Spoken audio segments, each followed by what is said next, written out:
kanalıma hoş geldiniz. Bu videoda beraberce adını Horizon koyduğum hırkamı örelim diyorum. Ne dersiniz?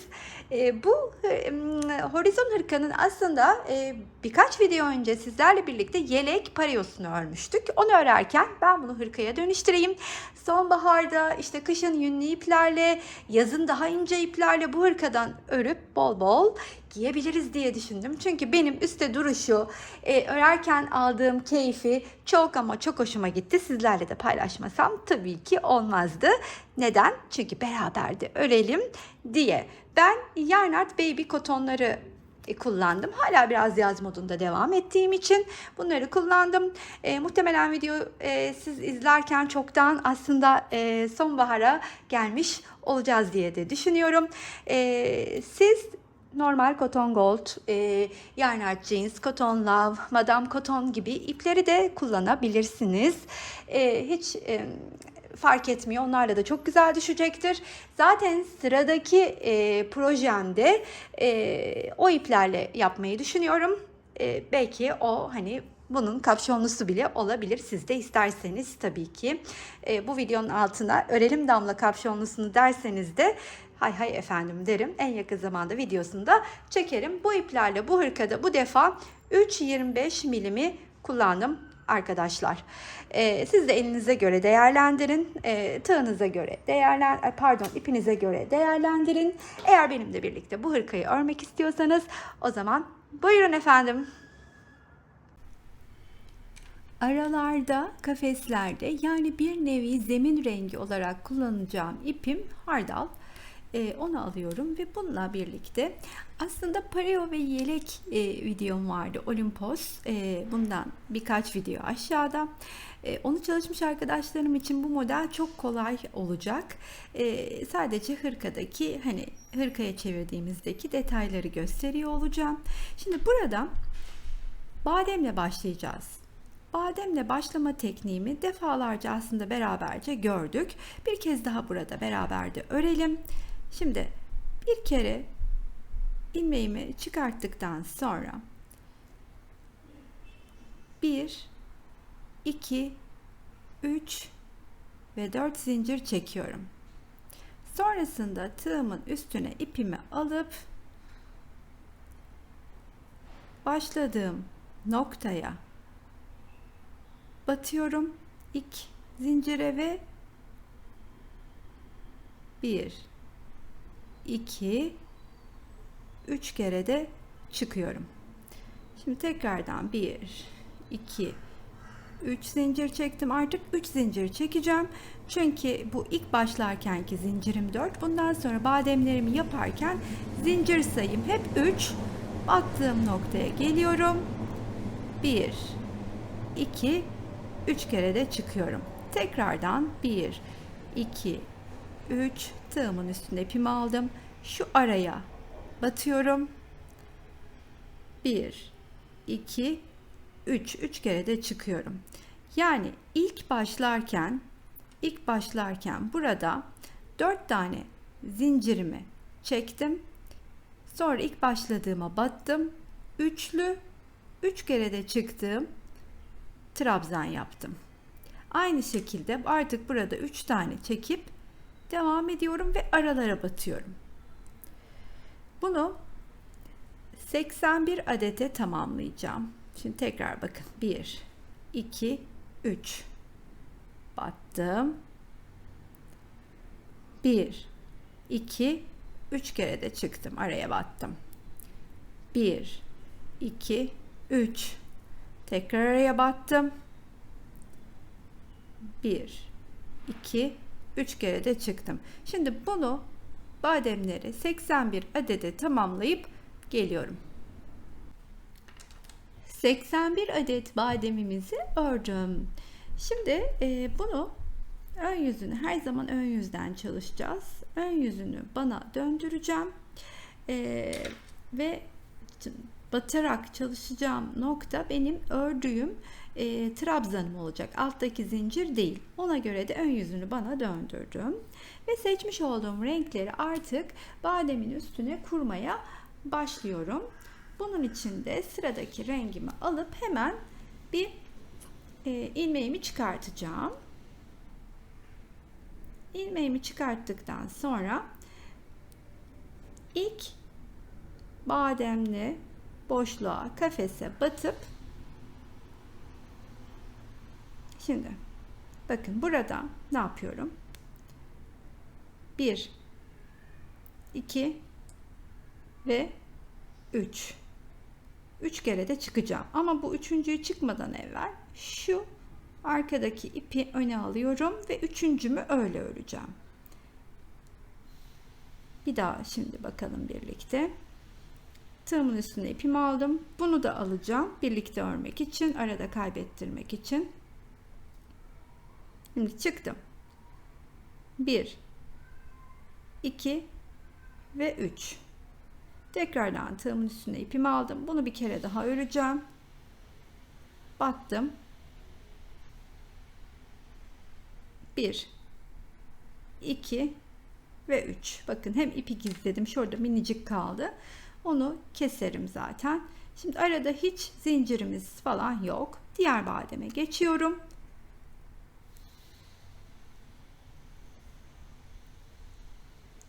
Bir, 2, 3.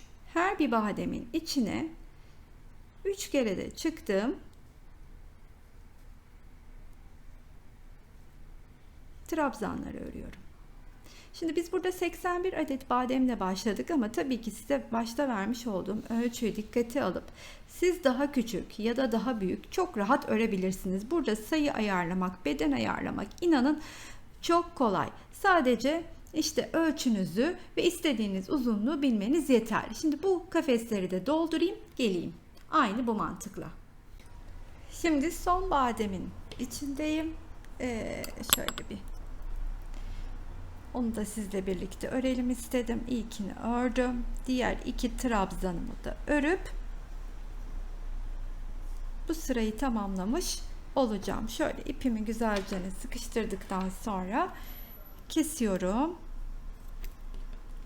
ve bunu arkaya alıp şu ipi daha ince bir iple normalde yapıyorum, pardon tığla yapıyorum.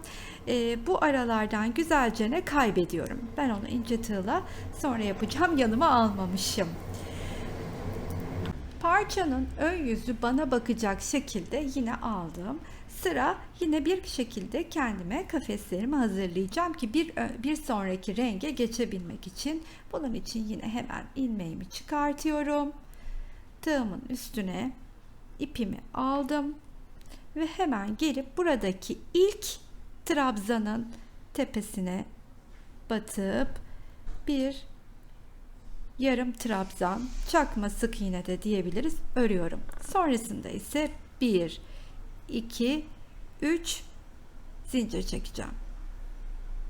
Sonra gelip iki üçlü grubun arasına batıp yine bir yarım trabzan. 1 2 3 zincir, iki grup arasına yarım trabzan. 1 2 3 zincir,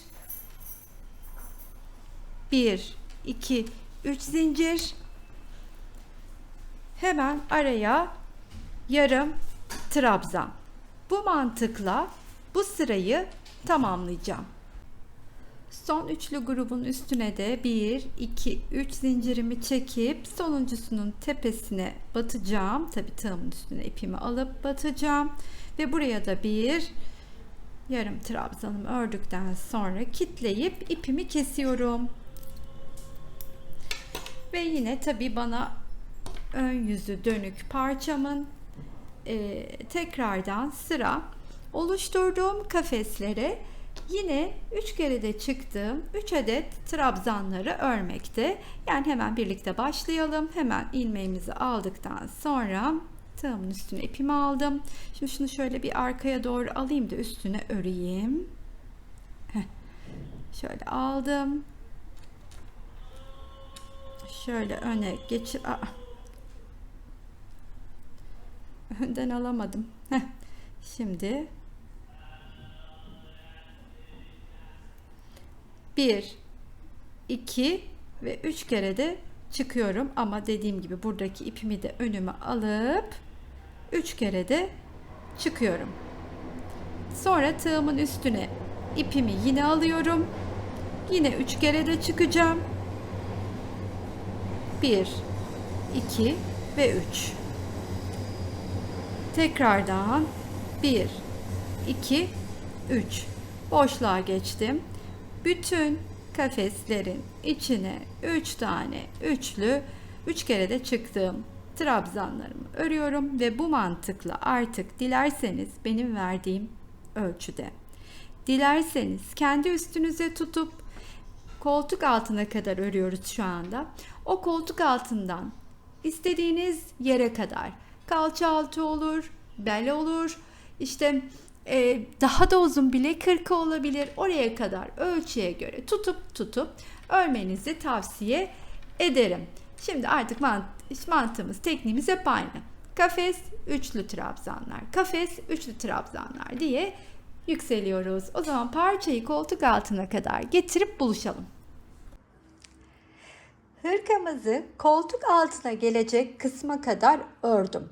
Parça bu boyutlara geldiğinde ben de biliyorsunuz biraz daha salaş örmek istediğim için eni tam açıldığında eni 120 santim. Boyu ise 22 tane gruplar halinde ördüm. 22 sıra bu. 35 santimde uzunluğunda. Şimdi bu hep adet olarak veriyorum. 22 tane kafes ve üçlü gruplar olduğunu söylüyorum. 22 santimin benim 35 santim baby kotonlarla ördüğüm halde. Belki siz farklı bir iple örüyorsunuzdur ve benim yaptığım gibi benim ölçülerimde örmek istiyorsunuzdur. Burada sırayı değil de o zaman santimi baz almanız gerekiyor. Şu uzunluk 35 santim. Bu genişlik ise 120 santim. Daha küçültmek istediğinizde demek ki ne yapacağız? İşte daha mesela 81 fıstıkla başlamıştık. Atıyorum bunu 75-76 fıstık gibi yapacağız. Şimdi ben ne yaptım? Bu 81 fıstıkla başlamıştım. Bunu ayırdım. Artık bu parçayı ön ve arka olarak farklı örmeye başlayacağız. İki ön parçayı ve arkayı ayrı örmeye başlayacağız ve burada pareo yelekten olan farkımız ise bir de buna kol ekleyeceğiz. Örerken kolu da bütün halinde öreceğiz. Nasıl mı yapacağız? Hadi görelim. İlk olarak 20 tane üçlü grubu ayırdım. 20.ye buraya geldim. Yeri belli olsun diye bir ilmek belirleyici taktım. Ortada 41 tane üçlü grubum kaldı ve buradan gene 20.ye ilmek belirleyicimi taktım. İlmek belirleyicilerimi taktıktan sonra şöyle biraz yaklaşalım. Şöyle bir katlıyorum artık formunu görün diye. İlmek belirleyicilerimi de yerine taktım. Arkası önlerim 20 grup 20 şu gruplardan 1, 2, 3, 4, 5 diye saydım. 20 burada, 20 burada, 41 de arkada var. Biliyorsunuz 81 fıstıkla bademle başlamıştım. Pardon. Bu fıstık badem hep birbirine giriyor. Şimdi ne yapacağız burada? Burada artık arkayı ve önleri ayrı ayrı öreceğiz. Şöyle göstereyim. Fakat dediğim gibi şimdi eğer bu yelek olsaydı hemen buradan hop gelecektim. Burayı örecektim. Buraya kadar. Buradan sonrasını da şu ayraçtan sonrası da ayrı örecektim. Aynı şekilde hani yelekte pareoda yaptığımız gibi. Şimdi burada artık hırka yaptığımız için bir de kol uzatacağız. Kol için her iki tarafa da bir bademler örmeye başlayacağım ve bademlerin içinde sağlı sollu kolu öreceğim. İlk olarak arkayı öreceğim kolla birlikte. Sonra bir önü ayrı, diğer önü de ayrı öreceğiz. O zaman kol için bademleri nasıl çıktığımızı, zinciri nasıl yaptığımızı göstermek istiyorum. Şimdi şu ilmek, tabii ki bir de şunu da söyleyeyim. Son olarak bıraktığımız yer şöyle ana renk, ara renklerde kullandığımız renkle kafes oluşturduğumuz sıra olmalı. Çünkü buralardan da kafes gibi çıkacağız kolların başlangıcını yapabilmek için. Şimdi hemen geliyorum. Biraz kadrajı da yakınlaştıralım. Şu ayracın olduğu yeri gösteriyorum. Bu kısım önde kalacak. Bu kısım arka kısım olduğundan ben tam olarak şuradan çalışmaya başlayacağım. Bakın tam olarak burası 20'nin 20.'si, yani bu 20. öndeki. 1, 2, 3, 4 diye saydığımda bu taktığım yer 20. Bu kısım arkaya ait kısım. Bu da tam ortadır. Kol için çalışacağım, başlayacağım nokta. Bu burada dursun böyle. Ben hemen ilmeğimi çıkartıyorum.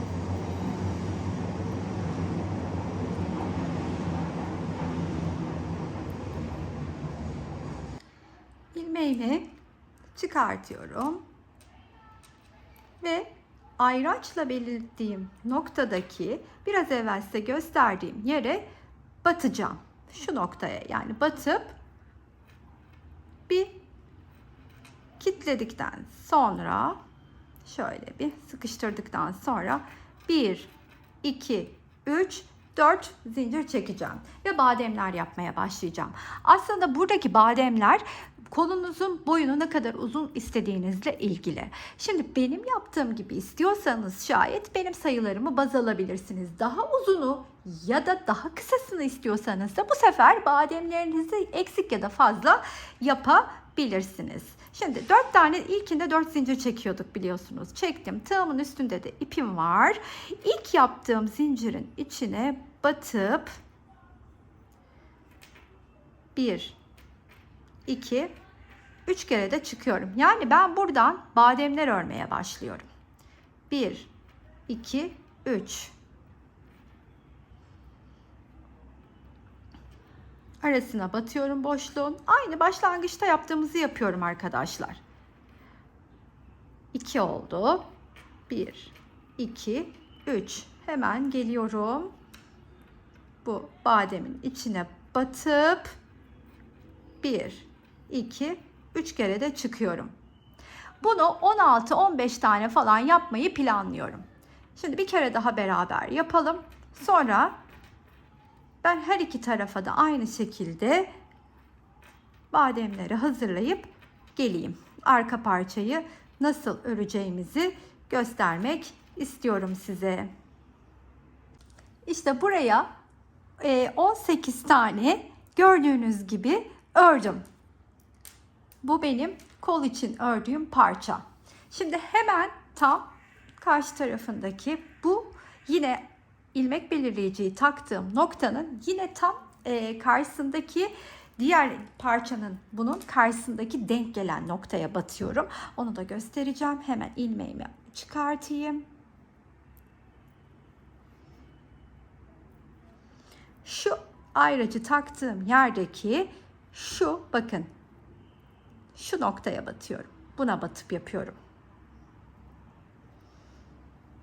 İlk olarak bir sık iğnemi örüyorum. Sonra ne yapıyorum? Zinciri aynı bademimi örmeye başlıyorum. 1, 2, 3, 4. İlkinde hep 4 zincir çekiyorduk. Ne yapıyorduk? Dördüncünün dibine batıp 1, 2, 3 kere de çıkıyorum. Yine aynen 1, 2, 3 artık bundan sonrası 3 zincir üstüne devam ediyor. 3 hemen battım boşluğa. 18 tane de bu tarafa örüp geliyorum. 18 bademi buradan, 18 bademi buradan ördüm. Şimdi bu bademlerin içini doldururken biliyorsunuz bunları hep ön yüzünden örüyorum. Şimdi bunları da ön yüzünden örmem gerektiği için arkasını çevirmem gerekiyor. İlk olarak dediğim gibi sadece arkasını öreceğim ve şimdi artık buradan itibaren öreceğim. Bakın şu ön tarafı bıraktım. Şuradan bunun içini dolduracağım. Buraya geleceğim. Şimdi başlayalım beraberce. Sıradaki rengimi alıyorum. Hemen yine ilmeğimi çıkartıp İlk olarak bir kadraja yakınlaşalım. Şöyle göstereyim size de. Bakın. İlk olarak bademimin içinden başlıyorum. Aldım. Yüzü bana bakarken zincirle çektiğim kısmı altta da bırakabilirim. Hiç fark etmez. Çünkü bu sefer her iki tarafını da kullanacağız örgüde. Buraya battım. Batarken şu arkadaki ipi de alayım. Onun da üstüne öreyim. Daha güzel gizlerim. Hemen battım. Şimdi 1 2. Şimdi şunu da öne alayım. Hemen şöyle ve 3. Ne yapacağım? Bunu tığımın üstüne alıp gizleyeceğim. 1 2 ve 3. İçine 3 tane aynı bir öncekilerde yaptığım gibi devam ediyorum. Bunu tekrardan gizliyorum. 1 2 ve 3. Daha sonra öbürünü arkada gizlerim. Şu ipin üstünü örmeye devam ediyorum. Bu yuvada sıra 1 2 ve 3. Her bir bademin içine 3 tane aynı bildiğimiz teknikle aslında doldurup geliyorum. Aynı bu şekilde. Her bir boşluğun içini öreceğim. Bildiğimiz teknikle. Bade oluşturdum. Bademin içini gördüğünüz gibi doldurdum. Bakın şimdi tam olarak ayraçtan hani çıkmıştım ya bademleri. Tam oradayım. Şimdi burada ne yapıyorum? Hemen normal dümdüz bakın. Buradan bunu atlıyorum. Bu artık ön parçam çünkü. Buraya geliyorum ve buraya örüyorum. Normal kutucuklarımı. 3 kere de çıktım. Buraya örüyorum. Aynen diğer yandan oluşturduğum, çıktığım öbür taraftaki bademlerin olduğu zincire kadar da arkayı öreceğim aynı bu şekilde. Onun üstüne kadar devam ediyorum. Burada da arkanın sonuna kadar geldim. Zincir çektiğim yerdeyim şu anda. Bunu böyle diğer tarafta buradan başladığım için bunu da böyle döndürüp örüyorum. Burayı üste alıyorum. Şimdi sıra bu taraftaki uzattığım parçanın içini doldurmakta. Onun içinde ne yapıyorum? Yine içlerine üçlü gruplarımı örüyorum. Zincirin tamamını bu şekilde öreceğim ve arkayı kollarla beraber bir parça olarak devam edeceğim. Ta ki kaç sıra olması gerektiğine karar verene kadar. O da tabii kol genişliğini ne kadar istiyorum, ne kadar bol olsun istiyorum işte gibi. Şimdi ördüğümüzde ben size tam ölçüyü zaten söyleyeceğim kaç sıra gittiğimi. Şimdi bu kolu da bu şekilde kol çıkıntısı için ördüğüm parçayı da örüp geliyorum. Kolda ördüğüm bu son parçadayım. Şöyle göstereyim. Son parça, son boşluğu örüyorum. Hemen batıyorum içine. Son üçlü grubumu da örüp artık arkayı tek şekilde örebilecek duruma geldik. Önce arkayı bitireceğiz. Daha sonra da beraberce önlere geçeceğiz. Önce arkayı bitireceğiz dediğim gibi. Şimdi burayı kilitliyorum ve kesiyorum.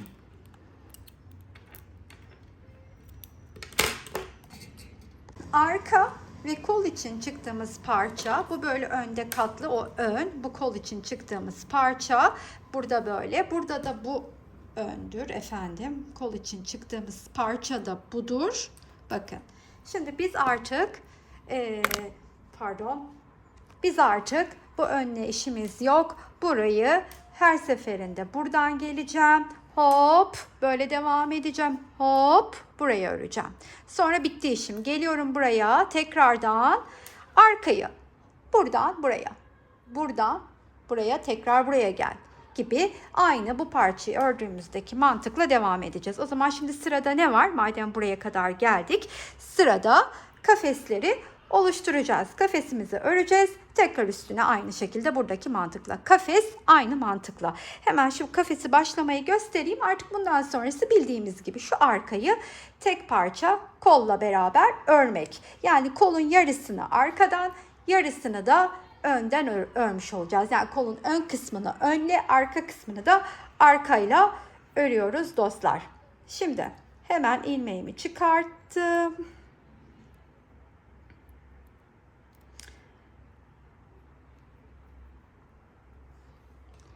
Çıkarttım ve neredeyim? Hemen tığımın üstüne ipimi aldım. İlk trabzanın tepesine battım. Ve arasından kaydırarak geçirip sonrasında 1, 2, 3 zincirimi çekiyorum.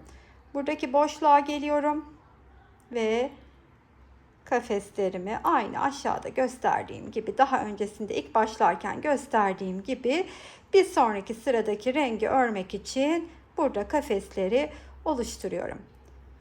Bunu boydan boya diğer kol için bu parçayı oluşturmuştum. Onun ucuna kadar bu şekilde öreceğim. O anlaşılmıştır diye düşünüyorum. Ve ben artık arkayı gerekli uzunluğa gelene kadar örüp geleceğim. Öne beraberce geçebilelim diye. Böyle devam. Koltuk altında oluşturduğumuz yer belirleyicilerden sonra tam olarak 11 sırayı ördüm. 1, 2, 3, 4, 5, 6, 7, 8, 9, 10, 11. 11. sıranın üstüne kafesi örmeden bıraktım. Şimdi formunu vermem gerektiğinde hemen önünü döndürüyorum. Şimdi burası bizim hırkamızın, bakın, koltuk altından aşağı kısmı. Şurayı da katlayayım şöylecene. Evet. Şimdi bakın. Şöyle tam doğru olan kısım. Burayı da şöyle almam gerekiyor. Şöyle de göstereyim size.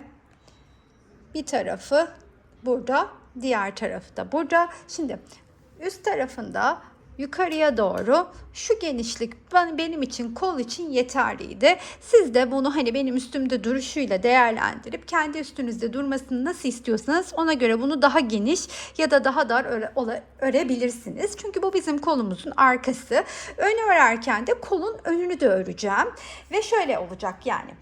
Arkayı şöyle ördük ya, bir T gibi düşünün. T gibi. Şimdi buradan da başlayıp önü örerken alttan birleşip kolu da öreceğiz. Şimdi göstereceğim nasıl olduğunu. Yani şimdi buradan önü örmeye üstüne devam edeceğim ya, önü örerken. Şimdi buraya hemen böyle geleceğim. Böyle geleceğim. Şimdi buradan başlayacağım örmeye. Şuradan başlayacağım. Ve şuradaki renk sırasını takip edeceğim. Bordodan sonra mesela krem rengi vardı. Şimdi benim burada da öreceğim renk. Altta bordodan kreme geçtim ya. Burada bordodan kreme geçeceğim. Böyle geleceğim. Şimdi buraya geldiğim anda da şurayı kullanacağım yuva olarak. Buradan örmeye devam edeceğim. Ve kolun altını birleştirmiş olacağım. Yukarıya doğru öreceğim. Yukarıda da omuzlardan buradan birleştirerek, aslında yukarıdan birleştirerek de tam kol formunu vermiş olacağım. Bu tarafını ayrı, bu tarafını ayrı öreceğiz. İlk burayla başlayalım. Şu tığımı batırdığım yeri, yani aslında şöyle dursun. Çünkü böyle örmeye devam edeceğim için. Şimdi ilk olarak hemen şöyle kadrajı da yaklaştırayım. İlk olarak şuradan hemen krem rengimin ilmeğini çıkartıp şuradan başlıyorum. İlk olarak hemen 3 kere de çıkarak ilk bacağımı, trabzanımı örüp yanına 2 taneyi daha öreceğim. İlk boşluğumu dolduracağım. Şimdi koltuk altına kadar şunu da alayım. Koltuk altına kadar aynı bu bildiğimiz yöntemle gelelim. Şu ilmekli ayracının olduğu yere kadar. İlmek belirleyicinin olduğu boşluğu da ördükten sonra artık şimdi koldaki şu altta bademle ördüğüm sıranın bir tarafına şöyle batıyorum ve 3 taneleri örmeye başlıyorum. Her bir boşluğa. Bakın şimdi bunda sıra. Yani aynı bademi kolun ön yüzü ve arka yüzü için kullanıyorum aslında dostlar. Bakın buraya da battım. Bakın şu koldaki bademin içinden örüyorum.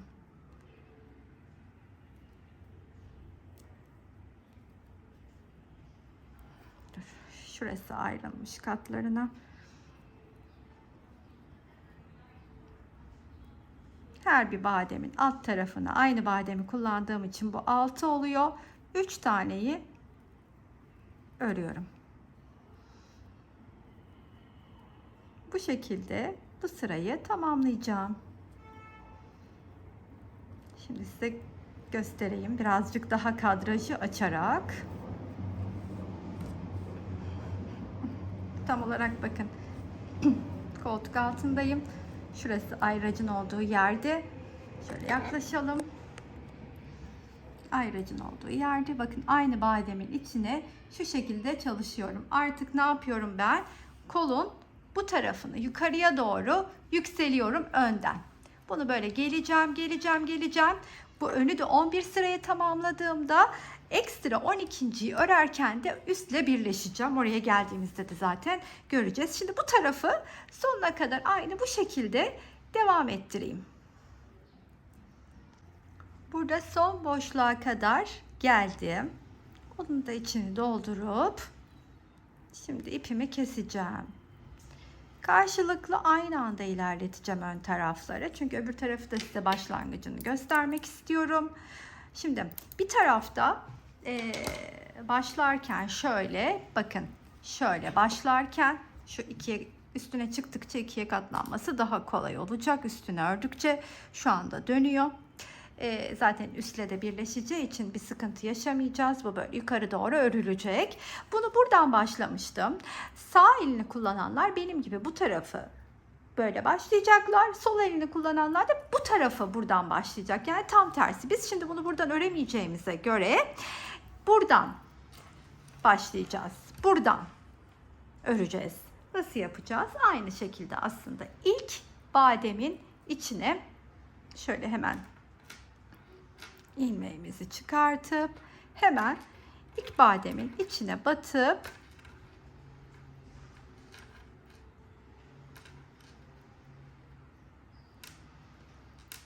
ilk bacağımızı örüp yanına da 2 tane daha 3 kere de çıktığımız trabzanlarımızı örüyoruz. Üçüncüyü de ördüm mü? Şimdi hemen yandaki boşluğa. Bunu da aynen böyle dümdüz devam ettireceğiz aslında. Hiçbir farkımız yok. Biraz evvelkinden.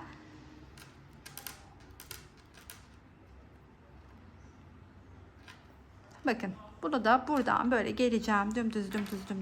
Buraya kadar geleceğim. Buradakini de öreceğim. Sonra buradaki normal düz yere geçeceğim. Ön tarafa.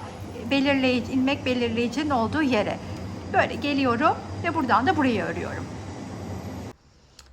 Buradan gelerek bunu da buraya kadar ördüm. Şimdi bunu buradan yine başlayacağım. Üstüne kafesleri. Buraya geldiğimde de bundan başlayıp üstüne kafesleri örüp kol altında da gene buradan kafesleri geçeceğim. Yine aynı mantıkla böyle yukarı doğru çıkacağız. Bunu yukarı doğru öreceğiz. Bunu buradan diğer tarafı hırkanın ön tarafından karşılıklı iki taraf devam edecek. Şimdi bunun için buradan yine ne yapıyoruz? Standart ördüğümüz gibi kafeslerimizi oluşturmaya başlıyorum. Bir üst sıraya geçebilmek için. Buradaki sırayı, renk sıralamasını takip edeceğim. Şimdi bunu ördüm. Kremi ördüm. Kafesi ördükten sonra nil yeşilinde sıra. Yeşile geçeceğim. İlk önce hemen yuvasını doldurayım. Yuvaları yapayım ki kafesleri örebileyim diye hemen tığımın üstüne de ipimi aldım. Şu ilk trabzanıma batıp bildiğimiz standart artık teknikle kafesleri hazırlıyorum. Pardon, kafesler için yuvaları hazırlıyorum. İki tarafı da yine ayrı ayrı öreceğim ama karşılıklı aynı anda devam edeceğim.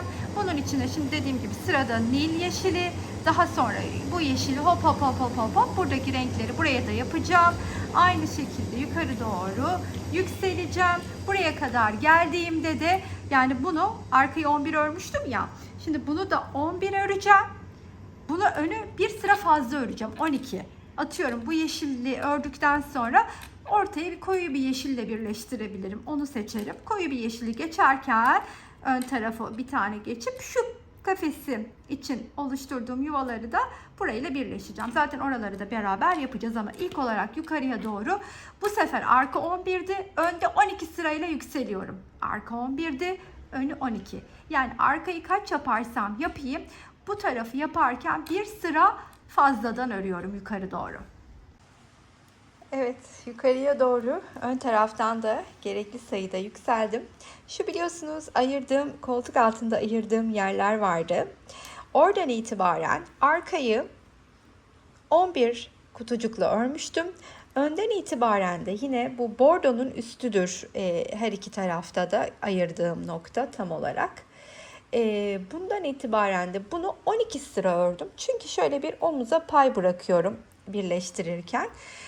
Her ikisinin de üstünü son kutucuklarla tamamladım. Yani kafesle değil böyle kutularla, üçlü trabzanlarla bıraktım.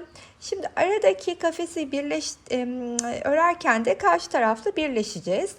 Benim gibi sağ elini kullananlar bu sol tarafı buradan başlayıp birleştirecek. Yani önünden, hırkanın önünden başlayıp devam edecek.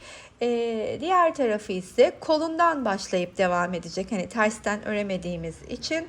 Ama solak arkadaşlarım da tam tersini yapacaklar bu noktada. Öyleyse şimdi ne yapıyoruz? Dediğim gibi kafesleri ördüğüm renkle, pardon, evet tabii kafesleri ördüğüm renkle birleşmeye devam ediyorum. Şu aralıktaki, şu genişlikteki kol benim için yeterli oldu. Size ben tam olarak şimdi oranın ölçüsünü de vereyim ama birleştirdikten sonra vereyim. Şu üstte yukarıya çok özür dilerim, birleşsin o zaman vereyim. Kafesleri ördüğüm renkle, zemin rengi de diyebiliriz, hardalla diğer taraftan başlayacağım. Bunu bu taraftan başlayacağım. Ortada benim şöyle bir tane kutucuğumun boşta kalması gerekiyor. Zira biliyorsunuz bu tarafı 20 artı 20, bunu ve bunu 20 artı 20 ile örmüştüm. Arkayı 41 bırakmıştım. Toplamda 81 bademle çalışmıştım ki ensede minik bir boşluk yapabilmek için ortada bırakacağım yani. Bu arada size ölçü vermem de gerekirse benim kolumun genişliği, yani şunu şöyle kıvrıldığını da düşünelim. Tabii yukarıya doğru birleşecek. Takriben vereyim size bir ölçü. 19 santim diyebilirim kol için. Siz hani dediğim gibi benim üstümde görüp değerlendirip ölçülerini değiştirebilirsiniz. Şimdi hemen şuradan bir ilmeğimizi çıkartıp kafesimizi karşılıklı örerken birleştirelim. Biraz da yaklaşalım. Tığımın üstüne ipimi aldım. Üçlü grupların ilk trabzanlarına batıyorum ve bir çakma trabzan mı dersiniz artık, pardon, çakma sık iğne mi yarım trabzan mı, onu örüyorum. Sonra arada 1, 2, 3 zincirim var. Şimdi karşılıklı hem buna hem de bunun boşluğuna batarken kolu da birleştirmiş olacağım.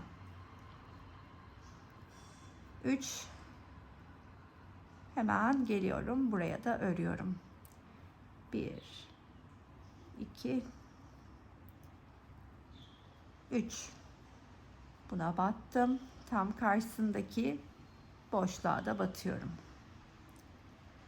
1, 2, 3.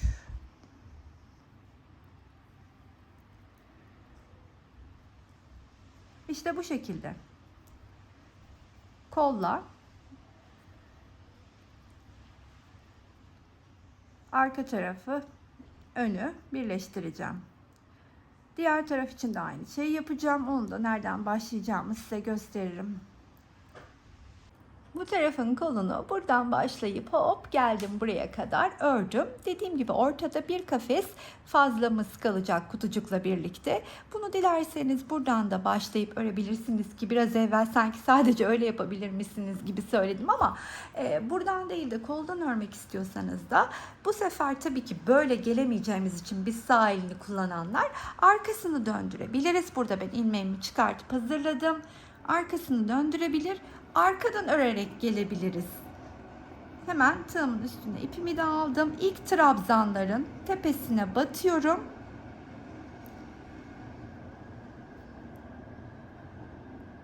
Ve üstüne pardon çok özür dilerim. Üstümüze ipi almadan gelmişim. Hemen tekrardan ilmeğimi çıkartıp tığımın üstüne de ipimi alayım. Çünkü çakma sık iğne diyebilirsiniz, yarım trabzan diyebilirsiniz. Siz nasıl biliyorsanız ya da ne diyorsanız ondan örmemiz gerekiyor buraya. Şimdi tekrardan 1, 2, 3 biraz evvel gösterdiğimin aynısını uygulamaya başlıyorum. Karşılıklı birleştirmek için. Öyleyse burayı da aynı mantıkla örüp geleyim. Hırkamızı tamamladım. Kızlar üstteki duruşunu görmeniz lazım. Gerçekten efsane oldu. Öyle güzel duruyor ki. Şimdi etrafını geçerken ne yapacağımı söyleyeceğim. İnanın böyle bile bıraksanız çok tatlış, çok güzel duruyor. Çok salaş duruyor ama ben bir tur yarım trabzanla geçeceğim. Tabi isteyen bu aşamada genişletmek istiyorsa biraz daha geniş bir pat örmek için trabzanlar kullanabilir. Kollarını trabzanlarla biraz daha uzatabilir. Ya da benim verdiğim ölçü mesela 18 bademde 20, 22 badem, 24, 23, 25 hiç fark etmez çekebilir. Şimdi nasıl yaptığımı ben ufak bir kısımda size hemen göstereyim. Ben nasıl yarım trabzan geçeceğim. Siz de ona göre kendinizce değerlendirin lütfen.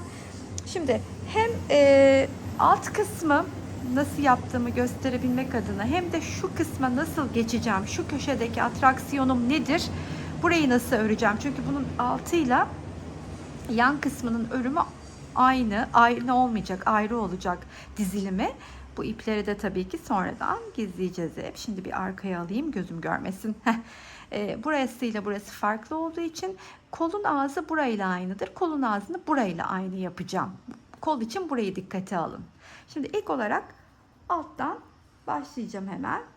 Yine bir ilmeğimizi çıkartıp geliyorum. Tığımın üstüne ip alarak hareket edeceğim. Hemen şuradan başlamak istiyorum size göstermek için. Bu üçlülerin içine, bademlerin içine 3 tane yarım trabzan öreceğim.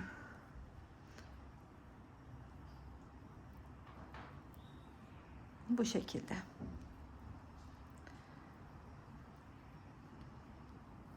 Aynen böyle devam ediyorum. Buradaki üçlülerin hepsini alttakilerin 3 tane çakma sık iğne yarım trabzan öreceğim. Köşedekine geldiğimde ise bu köşedeki için 5 tane öreceğim. Şimdi diğer köşe yani hırkanın bu diğer ucunda da aynı işlemi oraya geldiğimde yapacağım. Burada 5 tane örüyorum ki köşeyi bir yuvarlaklaştırıyorum. Orada görüntü güzel dursun diye. 5 tanemi yaptım ve buraya geldiğimde de buradaki trabzanların arasına girip 2 tane öreceğim. Daha sonra bu kafesin olduğu yere gelip bir tane öreceğim. Trabzanların arasına girip tam arayı bulmam gerekiyor. 2 tane.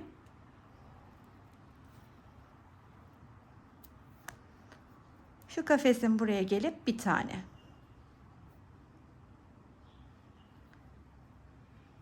Bu kısımda yaptığım tekniği aynısını kolun ağzında da yapacağım. Çünkü kol ağzı da bunun gibi oluyor. Yani nasıl oluyor? 2 buraya, 1 buraya gibi devam edeceğiz. O zaman şimdi bütün hırkamın etrafını bu teknikle dolaşıp geleyim ve hırkanın beraberce finalini yapalım. Son halini görelim. Tabii ki üstümde de görünüz. Şu ensedeki dönüşe geldiğimizde nasıl bir hareket yapıyoruz, nasıl örüyoruz onu da göstermek istedim. Şimdi burada zaten ense dar olduğu için, çok büyük bir açıklık olmadığı için bir toplama yapmamıza gerek yok. Şimdi şuradaki ipi de bir taraftan gizleyeceğim. Tığımın üstüne ipimi aldım. Şu boşluğa bir kere batıp öreceğim. Sonra burada 3 tane trabzanımız var. Bir kafes bırakmıştık ya. Onun üstüne de yarım trabzanlarımı öreceğim.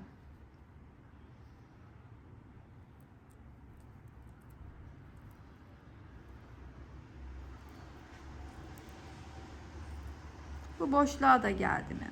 Örüyorum. Altta ipi yürütüyorum bir taraftan da. Şimdi burada geçiş yapacağım. Bu burada. Bir de bunu da alacağım öne doğru. Her ikisini de üstünden örmeye devam ediyorum. Artık bu tarafın ön kısmına geçtim. Aynı buradaki tekniğimiz aynı bildiğimiz gibi. Bu şekilde devam ediyorum. O zaman herhalde ensedeki olayı da anlamışızdır. Ben şimdi tamamını bitirip geliyorum. En sevdiğimiz kısım finale geldik mi? Geldik efendim. Finale baby cotton ipleri kullanarak ara renginden, yani şu kafes dediğimiz hardal renginden 4. paketi açtım. Hepsini bitirmedim. Bunlar 50 gramlık ipler biliyorsunuz. Diğerlerinden de birer tane kullandım. Böyle çok hafif bir hırka oldu. 500 gram civarı diyebilirim. 42, 44, 42 bedene kadar çok rahat olacaktır diye düşünüyorum. Üstümde duruşunu, verdiğim sayıları, santimleri, adetleri değerlendirip kendiniz de ona göre ölçünüzü belirleyebilirsiniz. Çok rahat diyorum. Tabii ki önümüzdeki projelerde hırkayı cins iplerle de, yani yarn art cinsle, işte Alize Cotton Gold'la ya da Kartopu, Cotton Love ve türevleri iplerle de öreceğim. Sizler de onlarla örebilirsiniz. Damla, bu hırkayı sevdik, İşte yakalısını örelim, işte kapşonlusunu örelim derseniz şayet bu hemen videonun altına yorum olarak bırakabilirsiniz. Çok fazla istek gelirse tabii ki kapşonlusunu da beraberce çekeriz. Tabii ki abone değilseniz ben sizden aboneliğinizi talep ediyorum. Beğenmeyi, yorum yapmayı unutmayın. Her zaman dediğim gibi çok kıymetli. İzlediğiniz için çok ama çok teşekkür ediyorum. Size buraya kocaman kalbimi bırakıyorum. Sıradaki videolarda görüşmek üzere. Hoşça kalın arkadaşlar.